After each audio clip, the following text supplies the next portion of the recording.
This is Jason Taylor, and today I'm doing a video on did Christ abolish the law or did he fulfill the law? Romans chapter 15 verse 4.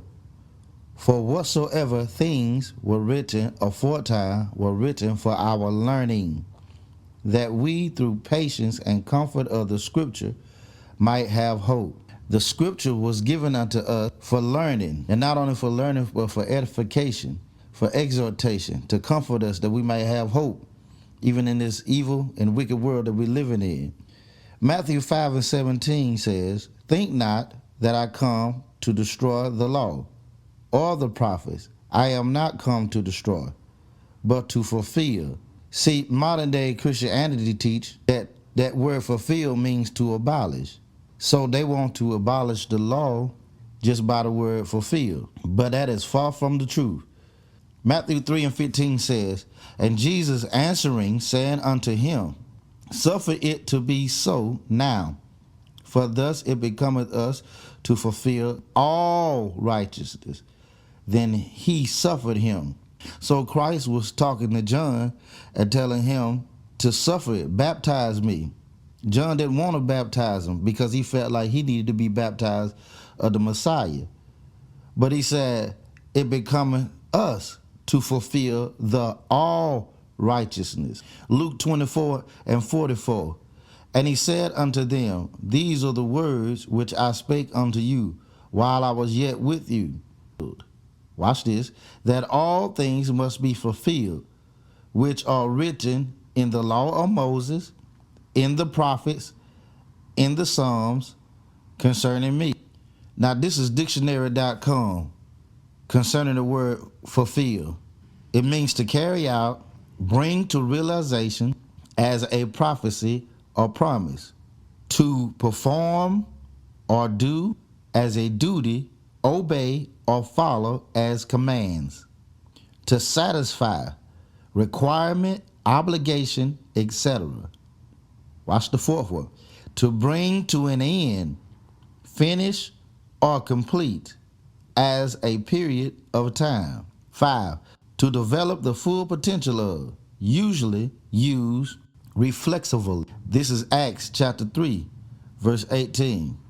But those things which God before had showed by the mouth of all of his prophets, that Christ, watch this, should suffer, he have so fulfilled. See, Christ fulfilled his role as suffering for the sins of Israel. Let's see what the prophets, the law, and Psalms had to say. This is Deuteronomy chapter 18, verse 18. I will raise them up a prophet from among their brethren, like unto thee, and will put my words in his mouth, and he shall speak unto them all that I shall command him. Now, Christ was that prophet that was like unto Moses, who were to deliver the children of Israel.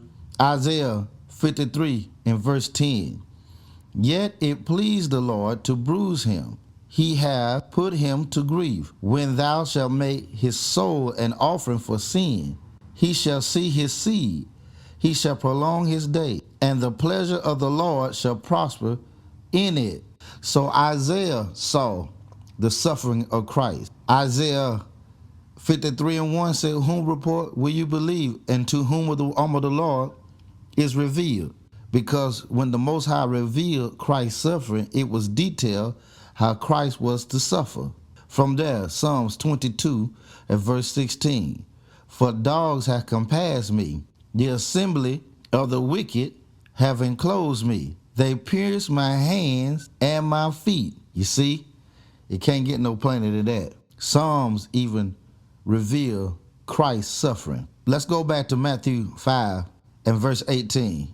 For verily I say unto you, till heaven and earth pass, one jot or one tittle shall in no wise pass from the law, till all be fulfilled. You see, he said, until heaven and earth pass away, not one jot or one tittle of this law shall pass until all be fulfilled. We still have a heaven, we still have an earth. So it cannot be abolished. The law is still in effect. So therefore, we must fulfill the law. There are some things in the law that the Most High wants us to fulfill as being the children of God. This is Romans chapter 8, verse 3. For what the law could not do, in that it was weak through the flesh, God sending his Son in the likeness of sinful flesh, and for sin, condemned sin in the flesh. Watch this, verse 4. That the righteousness of the law might be fulfilled in us, who walk not after the flesh, but after the Spirit. For they that are after the flesh do mind the things of the flesh, but they that are after the Spirit, the things of the Spirit. For to be carnally minded is death, but to be spiritually minded is life and peace. Because the carnal mind is an enmity against God, for it is not subject to the law of God, neither indeed can be. So then they that are in the flesh cannot please God. Verse 9. But ye are not in the flesh, but in the Spirit, if so be that the Spirit of God dwell in you. Now if any man have not the Spirit of Christ, he is none of his. And if Christ be in you, the body is dead because of sin. Watch this. But the Spirit is life because of righteousness. You see, because of righteousness. Verse 4 says that the righteousness of the law might be fulfilled in us, who walk not after the flesh, but after the Spirit. So we must fulfill our part in righteousness. Watch this. This is Romans chapter 13, verse 8. Owe no man anything but to love one another.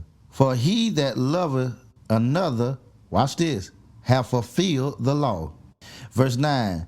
For this, thou shalt not commit adultery, thou shalt not kill, thou shalt not steal, thou shalt not bear false witness, thou shalt not covet. And if there be any other commandment, it is briefly comprehended in this saying, namely, thou shalt love thy neighbor as thyself. Love worketh no ill to his neighbor. Therefore, love is the fulfilling of the law. So we must fulfill our part in love. The Most High wants us to love one another. That is fulfilling the law of God. See, the first 4 commandments deal with the love of God.